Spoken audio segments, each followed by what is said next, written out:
Hello all. विजय series के इस नए लेक्चर में आप लोगों का बहुत बहुत स्वागत है। मैं आशा करता हूं कि आप सब बहुत अच्छे होंगे और आपकी जो तैयारी है एचपीएस एग्जामिनेशन की वो काफी अच्छी चल रही होगी। दोस्तों, इस लेक्चर में हम डे 17 के जीएस2 के 4 क्वेश्चंस डिस्कस करने वाले हैं और आई होप कि आप लोगों ने इन क्वेश्चंस को लिखा होगा और अब टाइम आ चुका है कि हम इन क्वेश्चंस को अच्छे से डिस्कस कर लें। दोस्तों, ये जो 4 क्वेश्चन से डिफरेंट टॉपिक के थे और जनरली हमने इस बार इंटरनेशनल रिलेशंस के क्वेश्चन उठाए थे, ठीक है। और यहाँ पर जब हम क्वेश्चन की डिस्कशन करेंगे तो हमारा जो मेन अप्रोच रहेगा वो रहेगा 3 step formula for answer writing. मैं एक बार फिर से आप लोगों को याद दिला दूं कि यहां पर हम बात करते हैं कि जैसे ही आप लोग क्वेश्चन देखो, सबसे पहले क्वेश्चन को समझो कि क्वेश्चन में एग्जामिनर क्या पूछना चाह रहा है, क्वेश्चन की डिमांड क्या है, क्वेश्चन में कीवर्ड्स कौन कौन से हैं जिनको हमें एड्रेस करना है। सेकंड स्टेप होता है कि आप लोग उस पर्टिकुलर क्वेश्चन की डिमांड के हिसाब से अपना जो कंटेंट है वो पेश करो। इसका मतलब यह है कि आप कुछ भी इरेलीवेंट मत लिखो, आप एप्रोप्रिएट मैनर में सभी माइक्रो क्वेश्चंस को आंसर करते हुए उस क्वेश्चन का आंसर जो है वो लिखिए। और तीसरा स्टेप होता है कि आप लोग फॉर्डर मटेरियल ऐड कीजिए। फॉर्डर मटेरियल का मतलब क्या है कि जब भी आप आंसर लिखें तो एक आंसर होता है जनरलाइज्ड आंसर, जहां पर आप लोगों ने जनरल पॉइंट्स लिखे होते हैं जो कि जनरली हमेशा ठीक ही रहेंगे, लेकिन आपको लिखने स्पेसिफिक पॉइंट। तो अगर आपने जनरलाइज्ड पॉइंट को स्पेसिफिक पॉइंट बनाना है और एग्जामिनर से बहुत ज्यादा मार्क्स खींचने हैं, तो वहां पर आप लोगों को थोड़ा बहुत मसाला ऐड करना पड़ेगा। और मसाला किस फॉर्म में होगा? मसाला होगा in the form of example, facts, data, figure, case study, analogy. इनमें से कोई भी चीज आप पेश करिए ताकि आपका जो पॉइंट है, जो पहले जर्नल था, वो अब और एक्यूरेट लगे। मैं एक एग्जांपल दूंगा।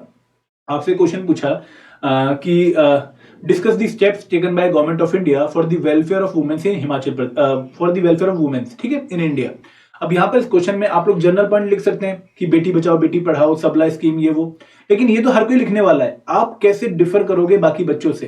तो यहां पर आप लोगों को बेटी बचाओ बेटी पढ़ाओ के रिगार्डिंग जो लेटेस्ट डेवलपमेंट है या जो लेटेस्ट डाटा की कितनी वुमेन्स को हमने कवर कर लिया, कितनी गर्ल्स को हमने कवर कर लिया है, या फिर अगर हम बात करें प्रधानमंत्री जो एक सुकन्या समृद्धि योजना है कि वहां पर कितने अकाउंट्स हमने खोल दिए, तो जो लेटेस्ट डाटा आप लोग मेंशन करेंगे वो आपके आंसर को और स्पेसिफिक बना देगा। तो कोशिश यही करनी है, ठीक है।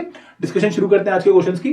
पहला क्वेश्चन है from the topic bilateral regional and global grouping and agreement involving India and affecting India's interest, ठीक है। क्वेश्चन क्या है कि discuss the importance of central Asia for Indian interest. अब यहां पर इस क्वेश्चन में आपसे बेसिकली पूछना क्या चाह रहा है कि सेंट्रल एशिया जो है उसकी भारत के लिए क्या इंपॉर्टेंस है और भारत के इंटरेस्ट के लिए क्या इंपॉर्टेंस है, अगर सिंपल भाषा में बात करें। और आपको डिस्कस करना है, मतलब आपको व्हाट नहीं पूछा कि व्हाट आर द इंपॉर्टेंस, आपसे पूछे कि कौन कौन सी डिफरेंट इंपॉर्टेंस आप लोगों को देखने को लगती हैं, उनके बारे में चर्चा कीजिए। तो यहां पर इंपॉर्टेंट कीवर्ड क्या है? डिस्कस, देन सेंट्रल एशिया और इंडियन इंटरेस्ट। अब यहां पर इस पर्टिकुलर थीम के आसपास ही आपके क्वेश्चन का आंसर जो है वो रिवॉल्व करना चाहिए। और देखो, इस क्वेश्चन में आप लोग मैप पक्का बना सकते हैं क्योंकि सेंट्रल एशिया एक लोकेशन है जहां पर हम 5 मेजर कंट्रीज देखते हैं, कजाकिस्तान, ताजिकिस्तान, ठीक है, और उज्बेकिस्तान। तो इनके मैप अगर आप बना देते हैं तो काफी एप्रोप्रिएट लगेगा और आप एग्जामिनर को ये भी शो कर दोगे कि भाई मुझे काफी अच्छी नॉलेज है इस टॉपिक की, ठीक है।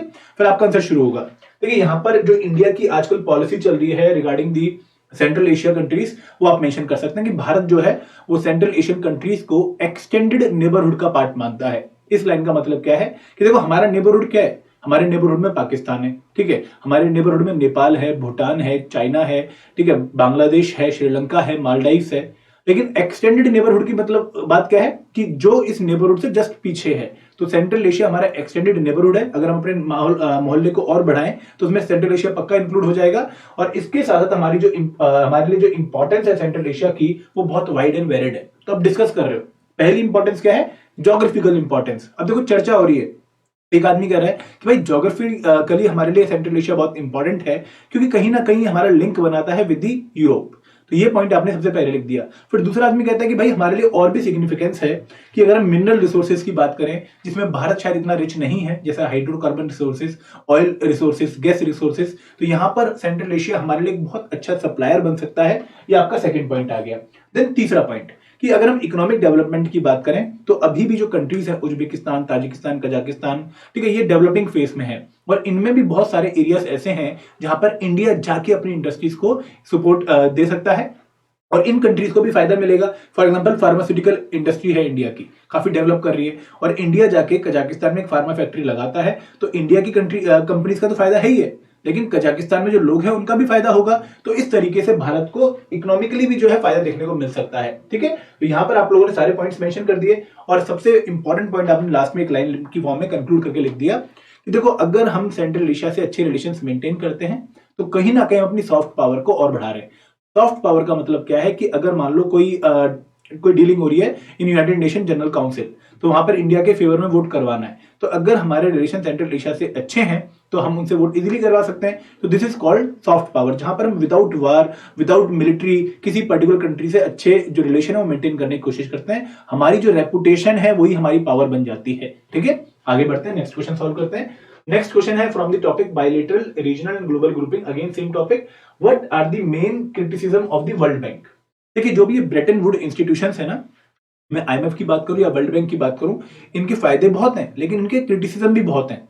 क्रिटिसिज्म का मतलब क्या है कि इनकी वर्किंग में कहीं ना कहीं हमें इश्यूज देखने को मिलते हैं, जिनकी वजह से ऑफन जो लो डेवलपिंग कंट्रीज हैं या फिर जो डेवलपिंग कंट्रीज हैं या फिर वो कंट्रीज जिनको किसी पर्टिकुलर कारण की वजह से इन लोगों से लोन लेना पड़ रहा है, वो इनको पक्का क्रिटिसाइज करते हैं। अब ये जो सबसे पहले आपका जो इंट्रोडक्शन आएगा वो बेसिकली क्या आएगा कि वर्ल्ड बैंक की फाउंडेशन, ठीक है, और वर्ल्ड बैंक ग्रुप आप मेंशन करोगे यहां पर पक्का, क्योंकि यहां पर कहीं भी आपसे सिंगल एक पर्टिकुलर इंस्टीट्यूशन के बारे में नहीं पूछा गया। आई होप आप लोग जानते हो कि वर्ल्ड बैंक जो है एक ग्रुप है जहां पर 5 मेजर बैंक आते हैं, जिनमें international bank for reconstruction development आता है, ठीक है, इंटरनेशनल फाइनेंशियल कॉर्पोरेशन आती है, तो ऐसे 5 इंस्टीट्यूशन आते हैं, मीगा आता है, तो उनका ग्रुप है वर्ल्ड बैंक ग्रुप। अब इनके जो काम कहते हैं कि इन्होंने वर्ल्ड की जो डेवलपमेंट और फाइनेंशियल ऑर्डर था उसको डेवलप करने के लिए स्टेप लेने शुरू किए, लेकिन उसमें हमें क्रिटिसिज्म देखने को मिला। सबसे पहला क्रिटिसिज्म क्या था कि कहीं ना कहीं यहाँ पर पॉलिटिकल पावर इम्बैलेंसेस हमें देखने को मिलते हैं। मतलब जो इनका गवर्नेंस स्ट्रक्चर है वो अभी भी इतना सुदृढ़ नहीं है, इतना क्वालिफाइड नहीं है कि हमें इनकी पॉलिसीज बेटर और इम्पार्शियल देखने को मिले। फॉर एग्जांपल वर्ल्ड बैंक में जो यूएसए है उसका बहुत बड़ा डोमिनेशन रहता है, तो कैसे अपनी पॉलिसी इम्पार्शियल बना लेंगे। दूसरा पॉइंट क्या है कि जब ये लोन देते हैं या असिस्टेंस देते हैं in terms of financial matter, तो कहीं ना कहीं ये कुछ कंडीशंस इंपोज करते हैं। फॉर एग्जाम्पल अगर मान लो हम 2 लोग हैं, आप और मैं, ठीक है, आपको पैसा चाहिए 1000 रुपए, आपने बोला कि सर मुझे 1000 रुपए दे दो, मैं बोलता हूँ कि ये ले 1000 रुपए, लेकिन तू ये काम नहीं करेगा, तो मैं तेरे पे कंडीशन अटैच कर रहा हूँ 1 2 3 4 5 6 और उसके बदले मैं आपको 1000 रुपए दे रहा हूँ। तो यहां पर भी ऐसा ही है कि फॉर एग्जाम्पल 1991 में जब इंडिया ने आईएमएफ से लोन लिया था, जब हमारा बैलेंस ऑफ पेमेंट क्राइसिस हुआ था, तो वहां पर आईएमएफ ने हमें बोला कि आपको अपनी इकोनॉमी खोलनी पड़ेगी। उससे पहले हमारी जो इकोनॉमी थी कहीं ना कहीं क्लोज्ड इकोनॉमी थी, बहुत ज्यादा ओपन इकोनॉमी नहीं थी। और 1991 में फिर हमने रिफॉर्म्स लिए एलपीजी, तो कहीं ना कहीं वो कंडीशंस की फॉर्म में थे। तो यहां पर भी कंडीशन हमें बहुत देखने को मिलती है। फिर कुछ बायस होता है कि जब भी आपको ये लोन देंगे तो आप फिर उसके बाद अपनी इकोनॉमी को अपनी मर्जी से नहीं चला सकते। ये कहीं ना कहीं आपको बोलेंगे कि भाई तू ये काम कर, ये स्टेप ले, वो स्टेप ले, फिजिकल कंसोलिडेशन कर, खर्चा कम कर। अब वो खर्चा अगर आपकी डेवलपमेंट के लिए तो हम कैसे कम कर ले, लेकिन ये बोलेंगे आपको। उसके बाद एक और बात है कि कहीं ना कहीं जो बैंक्स की प्राइवेट लैंडिंग आर्म है जैसे इंटरनेशनल फाइनेंस कॉर्पोरेशन, ये अपने बिजनेस मॉडल के लिए काफी क्रिटिसाइज की जाती है कि कहीं ना कहीं ये अपने बिजनेस एक्टिविटीज को परस्यू करने के लिए जो पब्लिक इंटरेस्ट है वो कंप्रोमाइज करती है। तो these are the major criticism of World Bank. अब आते हैं एक और क्वेश्चन पे। थर्ड क्वेश्चन है effect of the policies of development developing countries on India's interest. अब क्वेश्चन सुनिए ध्यान से। Indian diaspora has a decisive role to play in the politics and economy of America and European country. Comment with example. अब इस question में आपसे example तो पक्का मांगे लिए, आपको लेटेस्ट एग्जाम्पल देने पड़ेंगे और क्वेश्चन की थीम समझिए। आपको बताना है कि Indian diaspora politics and economics में कैसे रोल प्ले करता है, कहां पर, अमेरिकन एंड यूरोपियन कंट्रीज में। ठीक है, तो अमेरिका में, यूएसए में और यूरोपियन कंट्री में किस तरीके से हमें इन्फ्लुएंस देखने को मिलता है पॉलिटिक्स के फील्ड में और इकोनॉमी के फील्ड में। अब जैसे अगर मैं बात करूं आजकल के लेटेस्ट एग्जांपल की, तो ऋषि सुनक का आप एग्जांपल दे सकते हैं। यूएस में बहुत सारे ऐसे मिनिस्टर्स हमें देखने को मिलते हैं जो इंडियन बैकग्राउंड के हैं, और भी बहुत सारी यूरोपियन कंट्री हैं जहां पर आपको इंडियन बैकग्राउंड देखने को मिलेगा, तो वो एग्जाम्पल पक्का याद कर लीजिए। अब सबसे पहले जब मैं इंडियन डायस्पोरा की बात करूं, तो इंडियन डायस्पोरा बेसिकली वो लोग हैं जो जनरली 3 फेज में बाहर गए। पहला फेज कब था, जब वो इंडेंचर्ड लेबर की तरह, ठीक है, अपनी मर्जी से नहीं, गवर्नमेंट, ब्रिटिश गवर्नमेंट की मर्जी से बाहर जाते हैं, जैसे श्रीलंका गए, फिजी गए, ठीक है, जमाइका वगैरह गए, साउथ अफ्रीका गए। उसके बाद दूसरी लहर कब आती है, जब वो जाते हैं बेटर इकोनॉमिक एक अपॉर्चुनिटी, और इसकी वजह से वो कहां पे आते हैं, यूएसए में जाते हैं और यूरोपियन कंट्रीज में आते हैं। और तीसरी लहर अब आ रही है जब ब्रेन ड्रेन हमें देखने को मिल रहा है। ठीक है, अब यहां पर जो इंडियन डायस्पोरा है बहुत इंपॉर्टेंट रोल इसलिए प्ले करता है क्योंकि सबसे बड़ी बात है कि जितनी भी हम कंट्रीज की बात कर रहे हैं, यूएसए की बात कर रहे हैं, हम बात कर रहे हैं यूरोपियन कंट्रीज की, तो वहां पर एक मेजर माइनॉरिटी ग्रुप बन चुका है इंडियन कम्युनिटी। तो मतलब क्या है कि जैसे अगर मैं इंडिया में बात करूं तो इंडिया में 80% पॉपुलेशन क्या है, हिंदू। ठीक है। अगर मैं पारसीज की बात करूं तो पारसी एक माइनॉरिटी ग्रुप है इंडिया में, लेकिन बड़ा माइनॉरिटी ग्रुप नहीं है। जैसे Muslim population it is a large minority group in India.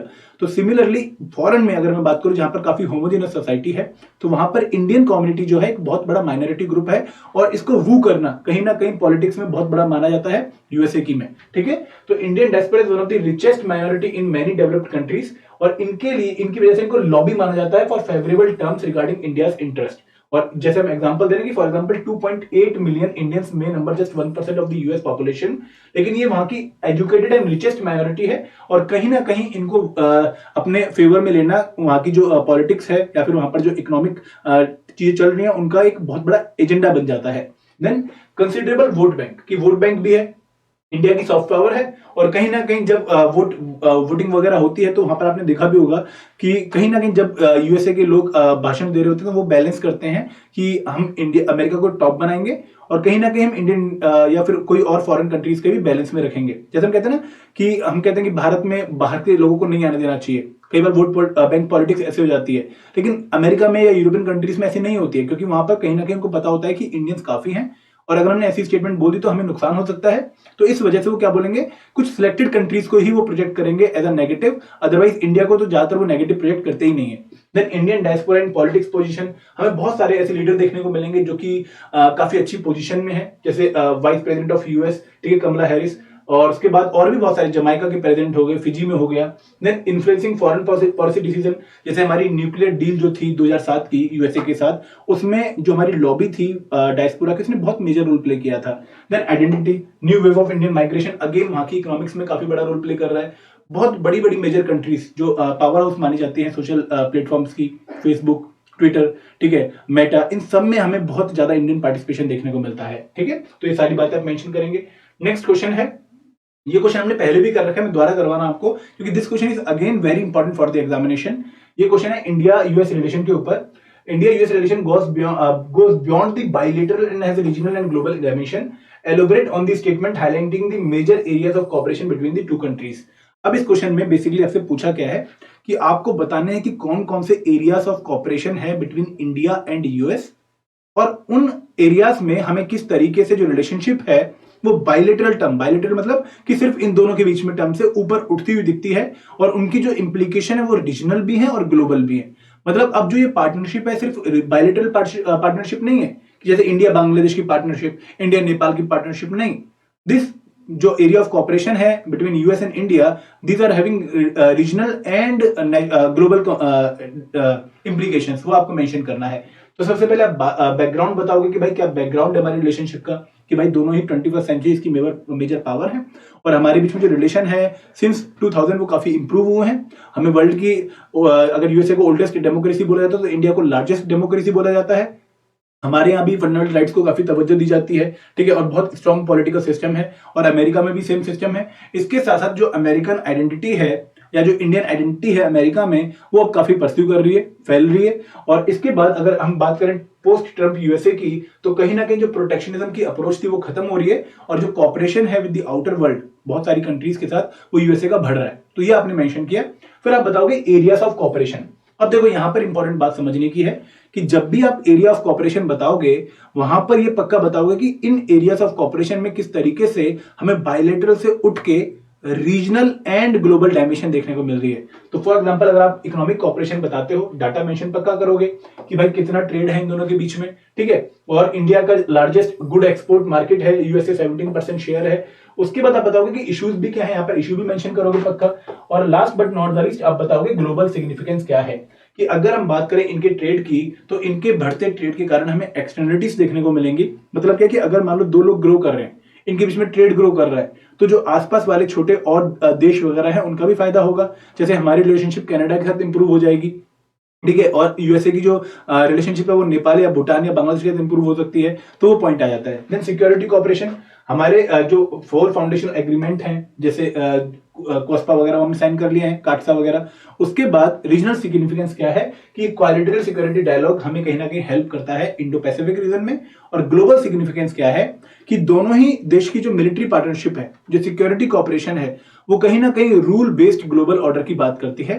इक्वलिटेरियन approach की बात करती है, इंक्लूसिव अप्रोच की बात करती है, तो वहां पर हम दोनों के बीच में जो रिलेशनशिप है उनका फायदा पूरे ग्लोब के लिए होने वाला है। देन डिप्लोमेटिक कॉपरेशन, अगेन आप बताओगे।